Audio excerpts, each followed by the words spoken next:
क्लासा साहब से पूछते हो। क्लासा साहब, अगर इफ्तिखार साहब ने अच्छा पॉइंट उठाया है, अगर कौन सी ऐसी बातें हो सकती है, क्योंकि उनका तो एंड पॉइंट और शायद स्टार्टिंग पॉइंट भी यही है कि खान साहब की रिहाई और नया इलेक्शन, ये कोई मान सकता है? और दूसरा ये कि जो गुंजाइश की बात थी, क्या वो आपको पाकिस्तान की हुकूमत मुक्तदरा निकालती भी नजर आ रही है या उन्हें भी निकालनी चाहिए?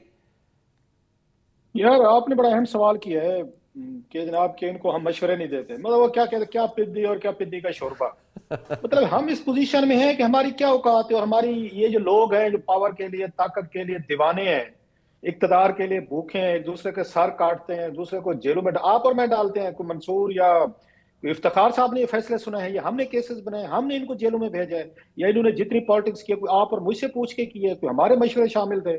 मतलब जिस तरह ये पागलपन के मुजाहरे करते हैं सारे सियासतदान, और जिस तरीके का ये हर कीमत पे ये इस मुल्क के वजीर आजम बनना चाहते हैं। मतलब हम चारों बैठे हुए हैं, कोई हमारे घरों में आया था, कोई हमारे पास कोई रिक्वेस्ट लेकर आया था कि आप एंकर बने, यूट्यूबर बने, सहाफी बने, और कल को मुश्किल आते हैं तो हम जनाब हम रोला डालना शुरू कर दें। हम अपनी मर्जी से बने। इसमें इसमें हैजर्ड्स भी हैं। अगेन इस प्रोफेशन में भी प्रॉब्लम है। हम चारों ने किसी ना किसी शक्ल में प्रॉब्लम फेस की होंगे। अगर हम रोले नहीं डालते, यहाँ पे बैठ के बीन नहीं बजाते, तो दैट्स अनदर थिंग कि हमें पता था इसमें हैजर्ड्स हैं। Same goes for politics.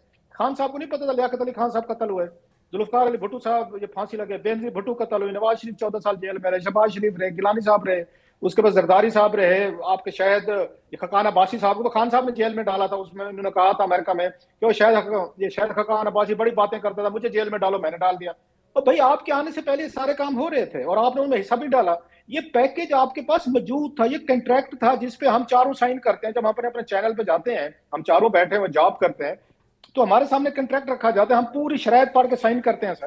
तो खान साहब के सामने पॉलिटिकल कंट्रैक्ट पड़ा हुआ था, ये नवाज शरीफ साहब के सामने पड़ा हुआ था, शहबाज शरीफ के सामने भी था, जरदारी साहब के साथ। इसके बावजूद इन्हें पता है कि इक्तदार में फांसियां भी लगती हैं, जेलों में भी जाते हैं, जला बचना भी होती हैं, नैब केसेस भी बनते हैं, या उम्र कैदे भी होते हैं, इन्हें सारा पता था। इसके बावजूद अगर ये सारे प्लेयर्स पावर में आना चाहते हैं, तो भाई साहब हमारे पे ना ब्लेम डालें कि हमने उसको मशवरा नहीं दिया, हमने उसको नहीं समझाया, मैंने उसको क्यों नहीं बात की, आप पीछे हो जाएं, आप आगे हो जाएं।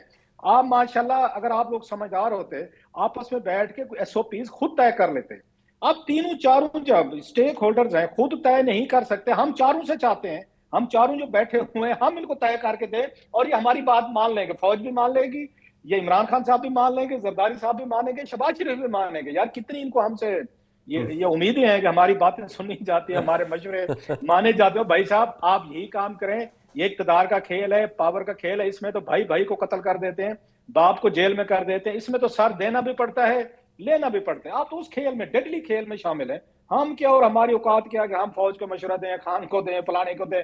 हम तो अपनी दिल पिशोरी कर रहे हैं। यहाँ पे बैठ के आप पूछ लेते हैं, मंसूर पूछ लेते हैं, हमारे इफ्तिखार भाई पूछ लेते हैं, तो हम अपनी बात कर लेते हैं, वही जो बात उनके रीडिंग शेयर कर लेते हैं। ठीक। बाकी हमारी इतनी औकात नहीं है, ये हमसे ऊपर, वो क्या कहते हैं, पे लेवल से ऊपर के काम है। ये हाँ। इसी तरह लड़ते रहें, इसी तरह एक दूसरे को जेलों में डालते रहें, फांसियां लगाते रहें, ये सजाएं देते रहें एक कुर्सी के लिए, इक्तदार के लिए, कि बस मैंने बादशाह बने, बने भी बादशाह, हम क्या कह सकते हैं, बने बादशाह। अरे, टुवर्ड्स द एंड मंसूर साहब, अगर ये जितनी हमने बहस की, ये एक तो अगर आप इसमें ऐड करना चाहें कि क्या पाकिस्तान की एस्टेब्लिशमेंट को या हुकूमत को गुंजाइश निकालनी चाहिए। नंबर दो ये कि आपके प्रोग्राम में भी गालिबन मैंने सुना था कि वो उन्होंने कहा एक ही पॉइंट है हमारा, वो है कि खान साहब की रिहाई और नया इलेक्शन।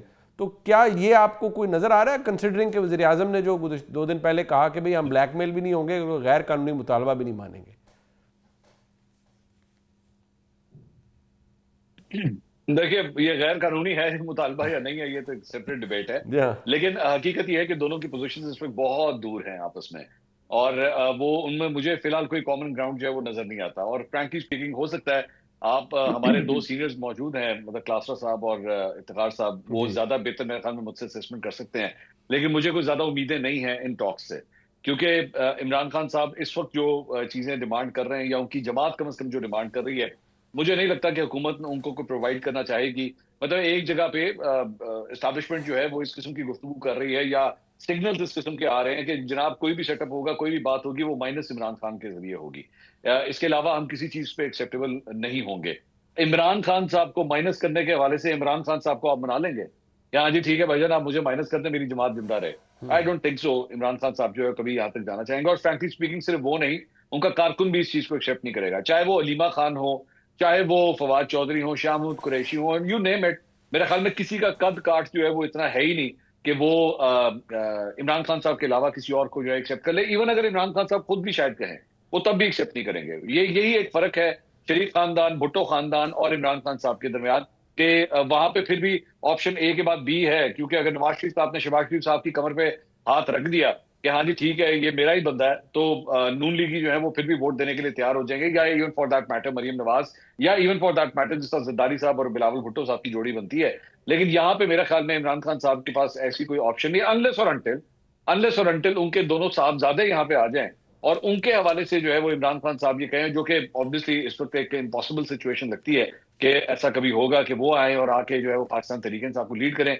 मुझे फिलहाल कम से कम दिल्ली दूरस्ती मैं कह सकता हूँ, मुझे नजर नहीं आता कोई बड़ा ब्रेक थ्रू। अरे इफ्तिखार साहब, सर जरा अगर हम इस डिबेट को अगर हम कंक्लूड कर पाए, बहुत से लोग हमें ये एतराज़ करते हैं कि जी आप सारे जितने जर्नलिस्ट हैं, इतने बड़े बड़े साफ़ी आप लोग बैठे होते हैं, आप सारे मशवरे पीटीआई को दे रहे होते हैं कि जी वो ये कर लें, खान साहब ये कर लें। तो कभी आप पाकिस्तान में जो ताकतवर लोग हैं, पाकिस्तान की हुकूमत है, मुक़तदरा है, कभी उनको भी मशवरा दें कि जी ठीक है हालात नॉर्मल करें, थोड़ा सा आप भी गुंजाइश पैदा करें, माहौल बेहतर हो जाएगा, थोड़ा सा जैसे बैरिस्टर गौहर खान साहब कहते हैं ना, बस कर दें, हम इमरान खान को रिहा करो से शुरू हुए से और इमरान खान से मुलाकात कराओ पे आ गए हैं, तो बस छोड़ दें, बस करें। तो कहते हैं आप वहाँ पर भी मशवरे दिया करें, वहाँ पर भी कोई बात करें कि वहाँ से भी कोई लचक पैदा हो। तो क्या वाकई वहाँ पर भी लचक पैदा होनी चाहिए इफ्तिखार साहब? 100%। और मैं उन लोगों में से एक हूँ जो आज से 2 साल पहले बड़ी खौफनाक सूरत हाल थी शुरू में कि फांसी भी लगा दो, पार्टी बैन कर दो। तो मैंने कहा था फांसी और पार्टी बैन करने के करीब भी मत जाना, ये डिज़ास्टर होगी, ये फेडरेशन को खींच के रख देगी। हमने कहा और हम आज भी ये कहते हैं कि उनको पूरा हक है कि वो कॉन्स्टिट्यूशन फ्रेमवर्क के अंदर रह के अपनी सारी जिद्दोजहद को तैयार रखें। लेकिन माफ़ कीजिएगा, जिस दिन इमरान खान साहब को निकलना पड़ा अपनी वजारत को छोड़ के, उनकी तकारीर पढ़ लें। उस वक्त तो उन पर कोई दबाव नहीं था ना, उस वक्त तो कोई लाठीचार्ज नहीं हो रहा था, उस वक्त तो उनके ऊपर पानी की वो बंदूकें नहीं चलाई जा रही थी, कोई गिरफ्तारियां नहीं हो रही थी। तो उनकी तकारीर पढ़ लें और उन तकारीर को पढ़ने के बाद फिर आईने पाकिस्तान पढ़ लें कि आईने पाकिस्तान किन चीज़ों से मना करता है, किस किस्म की पब्लिक एड्रेस को वो प्रोहिबिट समझता है, ये भी तो देख लें। क्या तालीम हम दे रहे हैं पूरी की पूरी नौजवान नस्ल को। बिल्कुल मैं इस बात का हामी हूँ कि हुकूमत को अपने रवैये में लचक पैदा करनी चाहिए।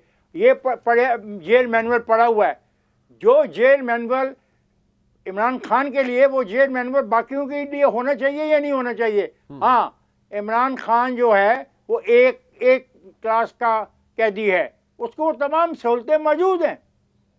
आप कहते हैं उसकी मुलाकातें नहीं हो रही, तो इतने 317-18 जो मुलाकातों का तस्करा हुकूमत करती है, फिर हुकूमत झूठ बोल रही है।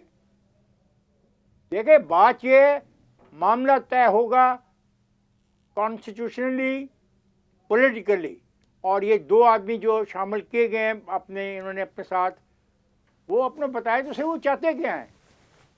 चलिए मुझे आप तीनों दोस्त बता दें कि कम से कम 3 कौन सी शराइत हों जो हुकूमत के लिए काबिल कबूल हो सकती हैं और हुकूमत उनको नहीं मान रही।